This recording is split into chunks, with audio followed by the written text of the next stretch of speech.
एफआरएल पर, और ये भी एफआरएल खूब पसंद है हमारे जानकारों को इस मंच पर, कई दफ़ा आपके लिए रेकमेंड भी किया गया है। प्रशांत इसका चार्ट चेक देंगे, और आशीष जी ये स्टॉक आप भी क्लोजली ट्रैक करते आए तो उस पर मैं आपसे एक फंडामेंटल पर्सपेक्टिव भी लूंगी। आशीष चतुर्मोता, पहले तो नंबर्स, और नंबर्स के केस में प्रॉफिटेबिलिटी तो नहीं दिख रही है, लॉस बढ़ा है। 266 करोड़ के आसपास का लॉस कंपनी ने दिखाया है वर्सेस 195 करोड़, लेकिन ऑपरेशनली स्थिति बेहतर है। रेवेन्यू हमने देखा 18% बढ़ा, एबिटा में 47% तक की ग्रोथ देखने को मिली है।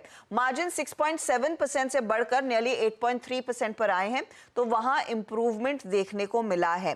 कंपनी की तरफ से बयान क्या आया है? कंपनी कहती है कि कमजोर डिमांड एनवायरनमेंट में इनका अब ध्यान प्रॉफिटेबिलिटी को बेहतर करने पर रहेगा।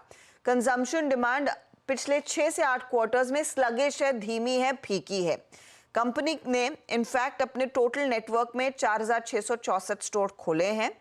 FY24 के लिए नेट डेट जो टारगेट कर रहे थे वो अचीव कर लिया है। इस समय net date at the end of the year 2862 crore के आसपास है, और हम सब जानते हैं वो बड़ा डीमर्जर जो हो रहा है इस पर्टिकुलर ग्रुप में।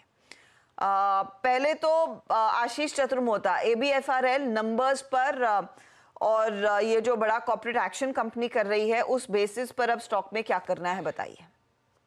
बिल्कुल। तो हर्षिता, सबसे पहली बात ये है कि हमें देखना है कि आदित्य बिरला ग्रुप जो है वो ओवरऑल बेसिस पे अब $100 बिलियन को क्रॉस कर चुका है, और ये बहुत ही बड़ा एक नंबर होता है, माइलस्टोन होता है, जिसके बाद एक थोड़ा सा हम देखते हैं कई बार मार्केट कैप सेंटिमेंट पर्सपेक्टिव पे काफी इंप्रूव होते हैं। अब जहां तक कि एबीएफआरएल की बात है, तो देखिए इन्होंने इतने ज्यादा एक्विजिशंस किए कि इसकी वजह से आप कभी भी देखेंगे मार्जिन में ये नंबर रिफ्लेक्ट नहीं होते। पर अभी एक लेटेस्ट जो डेवलपमेंट है, जहां पे मधुरा फैशन को सेपरेटली डीलिस्ट करने की बात कर रहे हैं, और मधुरा फैशन एक ऐसा बिजनेस है जिसके अंदर में Allen Solly, Louis Philippe, Van Heusen, Peter England जैसी ब्रांड्स तो है ही, साथ ही साथ कई इमर्जिंग बिजनेसेस को भी इन्होंने इसमें लिया, जैसे कि अमेरिकन ईगल हो गया, फॉरएवर 21 हो गया। तो इस तरह की काफी ब्रांड्स इन्होंने की, और मानना ये कि ये जो नई जो इमर्जिंग बिजनेसेस है ये करीब 20% से आने वाले समय पे ग्रो करेंगी, और जो एक कोर बिजनेसेस है वो जनरली 8 से 10% की ग्रोथ हमें हमें दिखा सकते हैं। साथ ही साथ सब्यसाची, तरुण तैलियानी, जयपुर,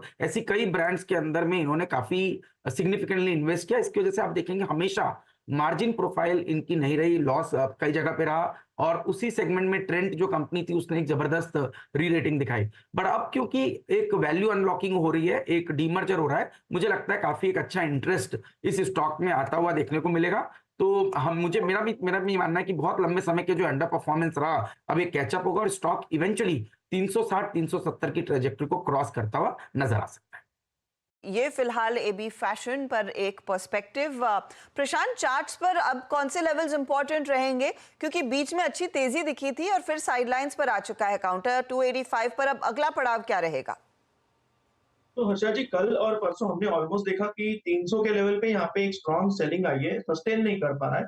तो ओवरऑल दो सलाह होगी, एक तो जिनके पास पोजीशन हो शॉर्ट टर्म के हिसाब से, वो स्ट्रिक्टली 280 275 के बीच में एक ट्रेलिंग स्टॉप लॉस लगाए, और कुछ भी नीचक रिएक्शन आए तो एक बार बुक करके बाहर आ जाइए।